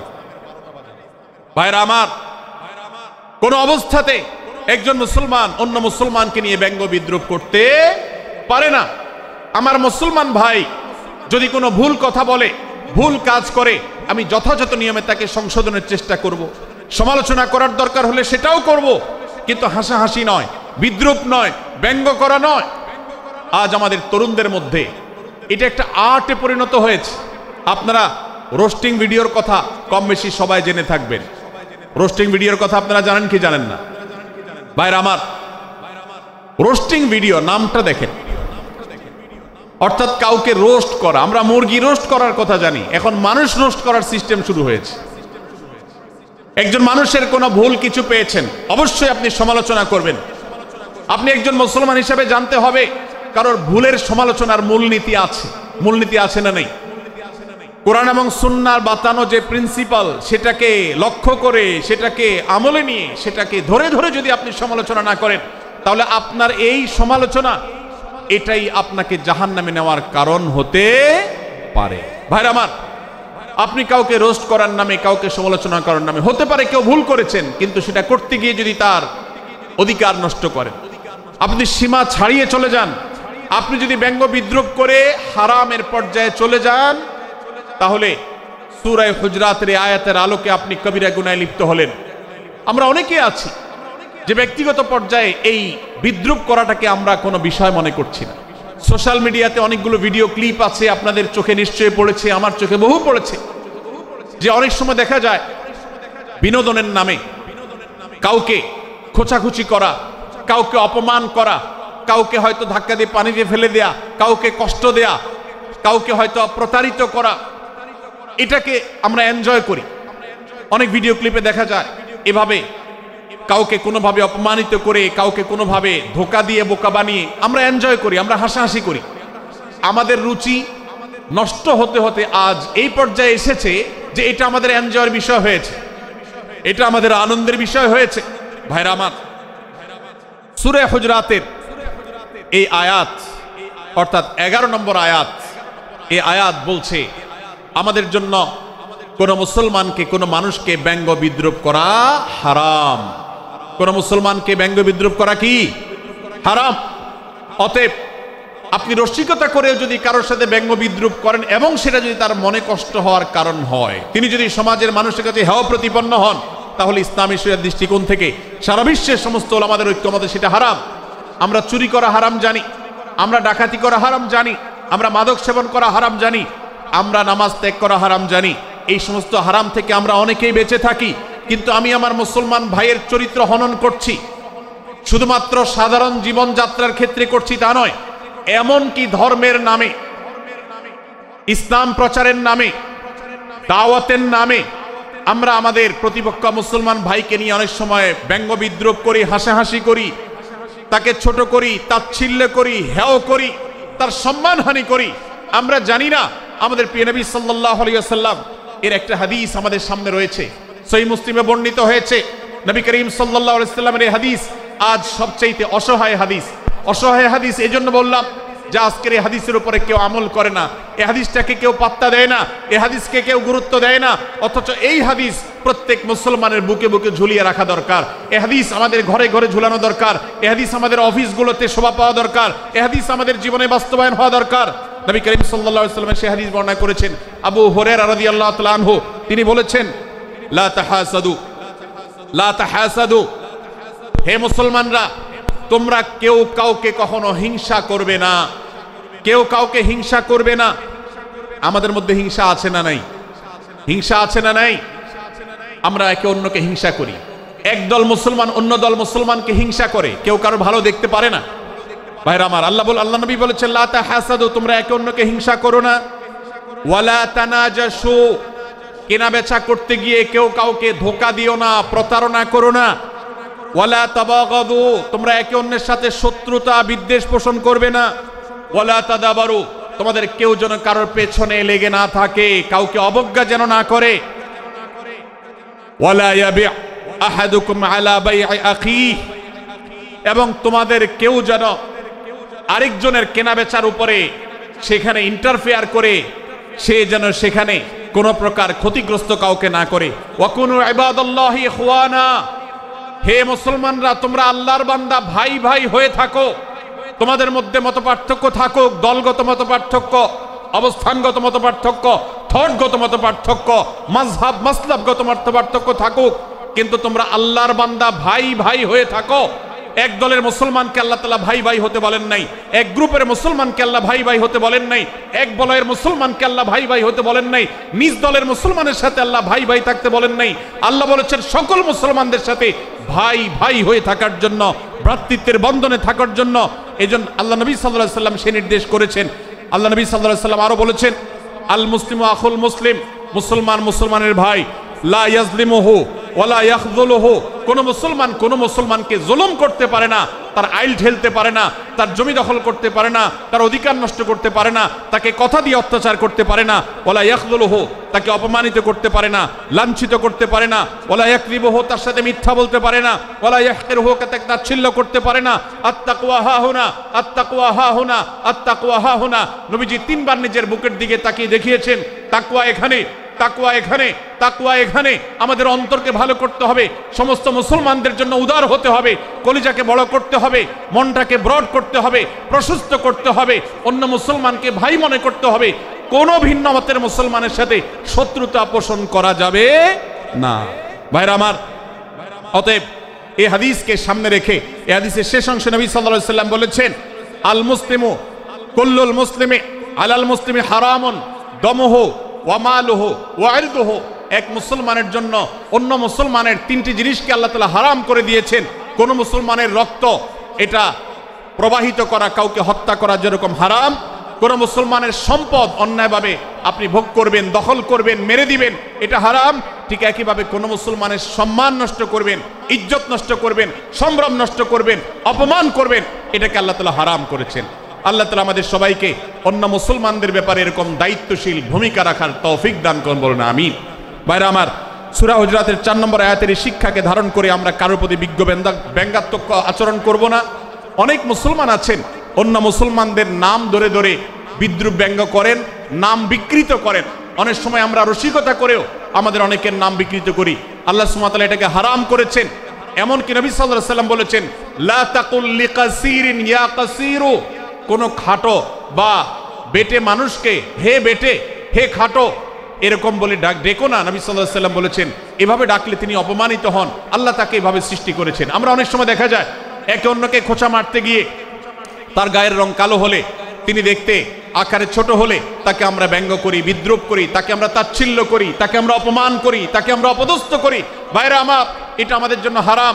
আমি আবারও বলছি, চুরি হারাম আমরা জানি, ডাকাতি হারাম আমরা জানি, আমরা অন্যান্য হারামের কথা জানি, কিন্তু এই যে এক মুসলমান অন্য মুসলমানের অধিকার নষ্ট করা হারাম, এটা আমরা জানি না। এক মুসলমান অন্য মুসলমানের নাম বিকৃত করা হারাম, এটা আমরা জানি না। এই ব্যাপারেও আমরা দেখেছি যে আমরা যারা ইসলামের দাওয়াতের কথা বলি, কোরআন হাদিসের কথা বলি, তারাও দেখা যায় সোশ্যাল মিডিয়াতে, ফেসবুকে একদল মুসলমান অন্য দলে মুসলমানদেরকে নানা বাজে উক্তি দিয়ে ডাকাডাকি করে, বিকৃত নামে ডাকে, বিকৃত উপাধি দেয়, খারাপ কথা বলে, অমুকের দালাল তমুকের দালাল ইত্যাদি ধারণা করে কথা বলে। এই কাজগুলো হারাম, এগুলো আমরা কখনো করব না। 5 নম্বর যে শিক্ষা আছে সূরা হুজুরাতে, সেটা হলো 12 নম্বর আয়াতে আল্লাহ রাব্বুল আলামিন এখানে কুধারণা করাকে হারাম করেছেন, মন্দ ধারণা করতে আল্লাহ তাআলা নিষেধ করেছেন, এবং গীবত করতে, পেছনে লাগতে নিষেধ করেছেন। ভাইরা আমার, এই একটি আয়াত অর্থাৎ সূরা হুজুরাতের 12 নম্বর আয়াত, এই আয়াতটির শিক্ষা ধারণ করে যদি আমরা আমাদেরকে শুধরাতে পারি, সংশোধন করতে পারি, তাহলে ইসলামের মেইন যে কাজগুলো আছে, ঈমানকে বিশুদ্ধ করা এবং শিরক মুক্ত ঈমান আনা, 5 ওয়াক্ত নামাজ পড়ার পর, বান্দার হক আদায়ের পর, এই আয়াতটির পর আমল করলে আপনার জান্নাতে যাওয়ার সবচেয়ে বড় বাধা দূর হয়ে যাবে ইনশাআল্লাহ। ভাইরা আমার, যে আয়াতে আল্লাহ তাআলা আমাদেরকে কারো প্রতি মন্দ ধারণা করতে নিষেধ করেছেন, গীবত করতে নিষেধ করেছেন, কারো পেছনে লাগালাই করতে নিষেধ করেছেন, সেই আয়াতে আল্লাহ রাব্বুল আলামিন বলেছেন, ইয়া আইয়ুহাল্লাযীনা আমানু ইজতানিবু কাসীরাম মিনায-যন্ন, হে ঈমানদারেরা, হে মুসলমানরা, তোমরা কারোর প্রতি ধারণা, মন্দ ধারণা তোমরা করো না, এটা থেকে বিরত থাকো। অনেক ধারণা অর্থাৎ মন্দ ধারণা, এটা গুনাহ, এটা থেকে বিরত থাকো। ইন্না বাদায-যন্নি ইসম, কারণ কিছু কিছু ধারণা অর্থাৎ যেগুলো মানুষের সম্পর্কে কোনো তথ্য উপাত্ত ছাড়া নিছক ধারণা প্রসূত মন্দ ধারণা করা হয়, সেগুলো গুনাহের কারণ, সেগুলো অপরাধের কারণ, সেগুলো কবিরা গুনাহ, সেগুলো পাপাচার, সেগুলো আল্লাহর অসন্তুষ্টির কারণ, সেগুলো আল্লাহর অবাধ্যতার কারণ। এজন্য ভাই কারোর প্রতি মন্দ ধারণা করা যাবে না। এক্ষেত্রে আমি জানি আমাদের ব্যক্তিগত পর্যায়ে কারোর ব্যাপারে কোনো কিছু কথা উঠেছে অথবা সামান্য একটু সন্দেহ তৈরি হয়েছে, আমরা তার চরিত্র নিয়ে টানাটানি করি। আমরা জানি না একজন মুসলমানের চরিত্রের মূল্য কত বড়। আমার কাছে সুস্পষ্ট প্রমাণ আসার আগ পর্যন্ত কোনো মুসলমানের চরিত্র নিয়ে আমার ব্লেম করবার কোনো অধিকার আমার নাই। এই জন্য একজন মুসলমান কখনো কারো প্রতি কুধারণা করবে না, মন্দ ধারণা পোষণ করবে না, খারাপ ধারণা পোষণ করবে না। আল্লাহ তাআলা আমাদেরকে এবং মুসলমানের সম্পর্কে খারাপ ধারণা করা থেকে বেঁচে থাকার তৌফিক দান করুন। ভাইরা আমার, কিছুটা বিশৃঙ্খলা দেখা যাচ্ছে। আমরা আপনাদেরকে বিনীতভাবে অনুরোধ করতে চাই, অনুগ্রহ করে সবাই বসে পড়ুন। যারা দাঁড়িয়ে আছেন তারা একটু বসে পড়ুন, সবাই যার যার দায়িত্বে বসে যান। আপনি আরেকজনের চিন্তা না করে আপনি একটু বসে যান। ভলান্টিয়ার ভাইরা প্যান্ডেলের ভেতরে পেছনে কি হচ্ছে আপনারা একটু দেখুন। ডান পাশে যে সমস্ত ভাইরা আছেন, ভাইরা আপনারা আমার কথা শুনুন। ডান পাশে আমার প্যান্ডেলের ডান পাশে যারা আছেন, আপনাদেরকে আমরা অনুরোধ করছি, ওয়াজ মাহফিলের মঞ্চে, তাফসীর কোরআন মাহফিলের প্যান্ডেলে এসে আমরা যদি বিবাদ বিতণ্ডায় লিপ্ত হই, আমরা সে বিষয়ে আলোচনা করছি। আল্লাহর ওয়াস্তে আমরা বিবাদ বিতণ্ডা বন্ধ করি। আপনারা একটু শান্ত হন, আল্লাহর জন্য একটু সবর করেন। ভাইরা আমার, এদিকে যে কিছুটা বিশৃঙ্খলা দেখা যাচ্ছে, আপনাদেরকে আমরা অনুরোধ করছি আপনারা একটু বিশৃঙ্খলা বন্ধ করুন।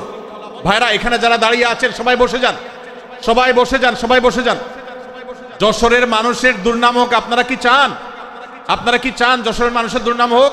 তাহলে আশপাশে ভাইরা ওনাদেরকে সবাইকে বসায় দেন, বসায় দেন, কাউকে দাঁড়ায় থাকতে দিবেন না। ভাই সবাই বসেন, সবাই বসে যান। এখানে যারা দাঁড়িয়ে আছেন সবাই বসেন, অনুগ্রহ করে সবাই ধৈর্য ধারণ করেন এবং বসেন।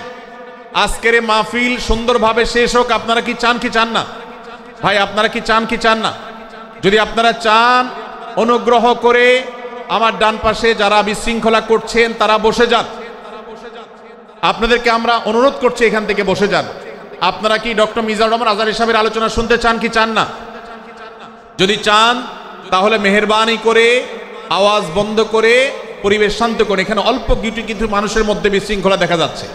কোনো কারণে এত বড় মাহফিল, এত মানুষের, লাখো লাখো মানুষের সমাগম, এখানে কোনো কারণে ঝামেলা হতেই পারে, কিন্তু আমরা অনুগ্রহ করে ধৈর্য ধারণ করি। ধৈর্য কোথায়? সবাই বসে যাই,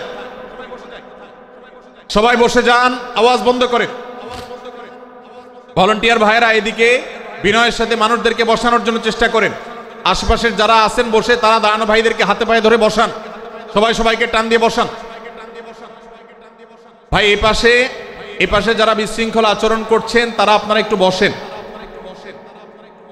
আপনারা যদি বিশৃঙ্খলা আচরণ না থামান তাহলে সেক্ষেত্রে মাহফিল সুন্দরভাবে শেষ করা যাবে না। আমার আলোচনার শেষের দিকে আমরা আলোচনা শেষ করে এশার নামাজ পড়ব, তারপরে আমাদের শেষ অধিবেশন হবে ইনশাআল্লাহ। তারপরে শেষে নামাজ। ওকে ওকে, আপনার মাঝে আপনার শেষের পরে ওই যে মামা নবীর ওনার ব্যাপারে ধারণা দেন অথবা মার ব্যাপারে তারপরে। ভাই মেহেরবানি করে আপনারা শান্ত হন। আমাদের আলোচনার পর আজকের আমাদের প্রধান আকর্ষণ এবং প্রধান বক্তা ডক্টর মিজানুর রহমান আজহারী হাফিজাহুল্লাহ তিনি আসবেন, তিনি আলোচনা করবেন। তারপরে আমরা মাঠে ইনশাআল্লাহ সবাই জামাতের সাথে এশার সালাত আদায় করব। আমি কয়েক মিনিটের মধ্যে আলোচনা শেষ করব, আপনারা মেহেরবানি করে শান্ত হন। জাযাকুমুল্লাহ খাইর। ভাইরা আমার, আমি যে জায়গাটা ছিলাম, সূরা হুজরাতের 12 নম্বর আয়াতে আল্লাহ রাব্বুল আলামিন আমাদেরকে সূরা হুজরাতের 5ম শিক্ষা দিয়েছেন। মুসলমানদের জন্য যা গুরুত্বপূর্ণ তা হলো আমরা কারোর প্রতি মন্দ ধারণা করব না। এই ক্ষেত্রে ডক্টর আব্দুল্লাহ জাহাঙ্গীর রাহিমাহুল্লাহর একটা উক্তি আমার মনে পড়ে। তিনি বলেছেন যে আজ আমাদের যারা ধর্ম চর্চা করি, আমরা যারা নিজেদেরকে প্র্যাকটিসিং মুসলমান মনে করি, আমাদের সবচেয়ে হুজুরদের সবচেয়ে পছন্দের গুনাহ হলো মন্দ ধারণা করা, অন্যের ব্যাপারে খারাপ ধারণা করা। অমুক অমুকের দালাল, তমুক তমুকের দালাল, কোনো তথ্য উপাত্ত ভিত্তি প্রমাণ ছাড়া নিছক ধারণার উপর ভিত্তি করে অন্য মুসলমান ভাইকে আমি এরকম নানা তকমা দিয়ে আমরা কবিরা গুনাহে লিপ্ত হচ্ছি। আমরা এই বদ ধারণা করা, মন্দ ধারণা করা যে কবিরা গুনাহ অনেকে জানি না। অনেকে অনেকের পেছনে লাগছি, অনেকের ওয়াজ শুনছি দোষ বাইর করার জন্য, স্ট্যাটাস পড়ছি ভুল বাইর করার জন্য। এই যে মানুষের পেছনে লাগা, এটা আল্লাহ তাআলা নিষেধ করেছেন, ওয়ালা তাজাসসু, তোমরা কেউ কারোর ছিদ্র অন্বেষণ করার, দোষ আবিষ্কার করার চেষ্টা করবে না। এবং ওয়ালা ইয়াগতাব বা'দুকুম বা'দা, কেউ কারোর গীবত শিকায়াত করবে না। এই আয়াতে আমাদেরকে কেউ কারোর পেছনে পরনিন্দা করতে নিষেধ করেছেন। ইসলাম বলে আমরা মানুষের সামনে মানুষের ভুলের কথাগুলো বলবো বিনয়ের সাথে, যাতে তিনি সংশোধিত হন, আর তার পেছনে প্রশংসা করব। আমরা করি উল্টা, আমরা মানুষের সামনে এসে মানুষের প্রশংসা করি আর তার পেছনে গিয়ে তার দুর্নাম করি। ইসলামকে যদি আমরা মানতাম, সমাজটা সুন্দর হয়ে যেত। আমরা যদি সামনে কারোর দোষ বলতাম তাহলে তিনি সংশোধিত হতেন, আর পেছনে যদি গুণ বলতাম তাহলে তিনি ভালো সেখান থেকে শিক্ষা গ্রহণ করতেন। সূরা হুজরাতের 6 নম্বর শিক্ষা 13 নম্বর আয়াতে আল্লাহ তাআলা বলেছেন যে আমাদের সবার গোড়া কোত্থেকে এসেছে, আমাদের গর্বের কোনো বাহ্যিক কারণ নাই তাকওয়া ছাড়া। আল্লাহ বলেছেন, ইয়া আইয়ুহান নাস ইন্না খালাকনাকুম মিন যাকারিন ওয়া উনসা, হে মানুষ সকল, তোমাদেরকে আমি মানুষ, নারী এবং পুরুষ, আদম এবং হাওয়া থেকে সৃষ্টি করেছি। ওয়াজআলনাকুম শুউবান ওয়া ক্বাবাইলা লিতাআরাফু, বিভিন্ন গোত্রে তোমাদেরকে আমি বিভক্ত করেছি পরিচয়ের জানার জন্য শুধুমাত্র। আর আল্লাহ বলেছেন শেষে, ইন্নাল্লাহা আলিমুন খাবীর, তোমরা কি করো আল্লাহ জানে। অতএব আমাদের কারোর উপর কারো কোনো শ্রেষ্ঠত্ব নেই তাকওয়া ছাড়া। আল্লাহ বলেছেন, ইন্না আকরামাকুম ইনদাল্লাহি আতকাকুম, আমাদের মধ্যে সবচেয়ে মর্যাদাবান হবে তিনি যার মধ্যে তাকওয়া সবচেয়ে বেশি হবে। আমাদের কোনো বংশগত গৌরব, কোনো অঞ্চলগত গৌরব, অন্য কোনো গৌরব আমাদের থাকবে না, শুধু তাকওয়ার গৌরব আমাদের থাকতে পারে। সেটাও গর্ব, নিষিদ্ধ গর্ব বা অহংকারের মতো নয়, বরং সেটা আমাদের বিনয়ের জায়গা। সর্বশেষ 7 নম্বর যে শিক্ষা সূরা হুজরাতে রয়েছে, সেটা 14 থেকে 18 নম্বর আয়াতে আল্লাহ তাআলা ঈমান এবং ইসলামের চিহ্ন উল্লেখ করেছেন। যে 6টা শিক্ষা উল্লেখ করা হয়েছে, এর আলোকে মুসলমানকে, মুনাফিককে সেটা নিরূপণ হবে। এই জন্য আল্লাহ তাআলা শেষে এটি উল্লেখ করেছেন। এই 7টি শিক্ষাকে ধারণ করে আমরা আমাদেরকে ভালো মুসলমান হিসাবে গড়ে তোলার চেষ্টা করব, আমাদের জীবনকে সাজাবার চেষ্টা করব। আল্লাহ তাআলা আমাদের সবাইকে তৌফিক দান করুন। আমি আবারও এক নজরে বলে শেষ করছি, সূরা হুজরাত কোরআনে কারীমের 26তম পারার একটি সূরা, 49 নম্বর সূরা, কোরআনের 18টি আয়াতের আছে। 1 থেকে 5 নম্বর আয়াত পর্যন্ত আল্লাহ রাসূলের সাথে আদব লেহাজ বজায় রাখা, শিষ্টাচার মেনটেন করা এবং সম্মানীয় ব্যক্তিদের সাথেও এখান থেকে আমরা শিক্ষা নিয়ে আদব লেহাজ বজায় রাখা, তাদের সামনে আগবেড়ে কথা না বলা, আগবেড়ে কাজ না করা, উচ্চকণ্ঠে কথা না বলাই শিক্ষা আল্লাহ দিয়েছেন। দ্বিতীয়ত, আমাদেরকে কোনো সংবাদ, বিশেষ করে অনির্ভরযোগ্য তথ্যের সংবাদ শুনে আমাদেরকে কারোর ব্যাপারে ধারণা করার আগে আল্লাহ তাআলা আমাদেরকে যাচাই করার শিক্ষা দিয়েছেন। আমরা যেন গুজবে, আমরা যেন ধারণাপ্রসূত কোনো তথ্যে আমরা যেন কান না দেই, সেই শিক্ষা আল্লাহ আমাদেরকে দিয়েছেন। এটি 6 থেকে 8 নম্বর আয়াতে, 9 থেকে 10 নম্বর আয়াতে আল্লাহ তাআলা মুসলমানদের 2 গ্রুপের মধ্যে গন্ডগোল দেখা দিলে মীমাংসা করতে বলেছেন। এবং 4 নম্বর শিক্ষা 11 নম্বর আয়াতে বিদ্রুপ করতে নিষেধ করেছেন আল্লাহ তাআলা, কারণ নাম ধরে ব্যঙ্গ করাকে হারাম করা হয়েছে। এবং 5 নম্বর শিক্ষা 12 নম্বর আয়াতে আল্লাহ তাআলা দিয়েছেন, কারোর প্রতি মন্দ ধারণা করা যাবে না, কারোর পেছনে লাগা যাবে না, এবং কারোর মন্দ নামে কাউকে ডাকা যাবে না, কারোর সমালোচনা তার পেছনে করা যাবে না, এগুলোকে হারাম করা হয়েছে। 6 নম্বর শিক্ষা 13 নম্বর আয়াতে আল্লাহ বলেছেন, আমাদের সবার মধ্যে কারোর কোনো শ্রেষ্ঠত্ব নাই তাকওয়া ছাড়া। যার তাকওয়া যত বেশি, আল্লাহ ভীতি যত বেশি, তিনি আল্লাহর কাছে তত শ্রেষ্ঠ এবং সেরা। 7 নম্বর সর্বশেষ শিক্ষা হলো 14 থেকে 18 নম্বর আয়াতে আল্লাহ রাব্বুল আলামিন ঈমানদারদের আলামত, মুনাফিকদের আলামত উল্লেখ করেছেন। সেখান থেকে শিক্ষা নিয়ে আমরা আমাদের ঈমানকে পরখ করার চেষ্টা করব, আমাদের আমলকে পরখ করার চেষ্টা করব। আল্লাহ তাআলা আমাদেরকে সূরা হুজরাতের আলোকে আমাদের জীবনকে গঠন করার তৌফিক দান করুন, বলুন আমিন। আল্লাহ তাআলা আমাদের সবাইকে আজকের এই তাফসীর কোরআন মাহফিল থেকে সূরা হুজরাতের এই 7টি শিক্ষাকে ধারণ করে ভালো মুসলমান, যে মুসলমান সম্পর্কে নবীজি বলেছেন আল মুসলিম আখুল মুসলিম, মুসলমান মুসলমানের ভাই। যে হাদিসে নবীজি বলেছেন যে আল মুসলিমু মান সালিম আল মুসলিমুনা মিন লিসানি ওয়া ইয়াদি, মুসলমান সে যার হাত আর মুখ দ্বারা অন্য কোনো মুসলমান কষ্ট পায় না, নিরাপদে থাকে। আমরা আমাদের সমাজকে শান্তিপূর্ণ, সুশৃঙ্খল রাখতে হলে আমাদেরকে মুসলমান হতে হবে, ভালো মানুষ হতে হবে। আমাদের হাত মুখ দ্বারা কেউ কষ্ট পাবে না, কারোর হক নষ্ট করব না, কারোর অধিকার নষ্ট করব না, কারোর কষ্টের কারণ হবে না, কাউকে আঘাত করব না, কাউকে গালি দিব না, কারোর কোনো প্রকার অধিকার খর্ব করব না, জুলুম করব না। আল্লাহ তাআলা আমাদের সবাইকে কোরআন এবং হাদিস যে মুসলিমের চিত্র অঙ্কন করেছে, কোরআন এবং হাদিসে মুসলিমের যে রূপরেখা বর্ণনা করেছে, কোরআন এবং হাদিসে যে আদর্শ মুসলমানের চিত্র উপস্থাপন করেছে, আল্লাহ আমাকে, আপনাকে, আমাদের সবাইকে সেই মুসলমান হওয়ার তৌফিক দান করুন, বলুন আমিন। ভাইরা আমার, আমরা মুসলমানরা যদি কোরআন হাদিসের আলোকের সে আদর্শ মুসলমান হতে পারি, বিশ্বের মানচিত্র পরিবর্তন হতে সময় লাগবে না, বাংলাদেশের পরিস্থিতি পরিবর্তন হতে সময় লাগবে না, তবে সব কিছুর আগে আমাদেরকে বদলাতে হবে, আমাদেরকে মুসলমান হতে হবে, কোরআন এবং হাদিসের বাস্তব অনুসারী হতে হবে। প্রকৃত কোরআন হাদিসের অনুসারী হতে পারলেই ইনশাআল্লাহ ইসলামের জয় হবে, কোরআন হাদিসের বিজয় হবে, মুসলমানদের বিজয় হবে, মুসলমানদের দুর্দিনের পরিবর্তন আসবে। আমরা বিশ্ববাসীকে দেখাতে পারবো আমরা সবচেয়ে আদর্শবাদী, আমরা বিশ্বের মানবতার সবচেয়ে বড় আমরা অনুসারী এবং মানবতাকে সবচেয়ে বেশি প্রতিষ্ঠাকারী। আল্লাহ তাআলা আমাদের সবাইকে বিশ্ব মানবতাকে, আমাদের ইসলামের সৌন্দর্যকে আমাদের ব্যক্তি জীবনে চর্চা করার মধ্য দিয়ে, পরিবার এবং সমাজের চর্চা করার মধ্য দিয়ে ইসলামের সৌন্দর্যকে আল্লাহ তাআলা তুলে ধরার তৌফিক দান করুন। জাযাকুমুল্লাহু খায়রা ওয়া আখিরু দাওয়ানা আলহামদুলিল্লাহি রাব্বিল আলামিন। ওয়াসসালামু আলাইকুম ওয়া রাহমাতুল্লাহি ওয়া বারাকাতুহু।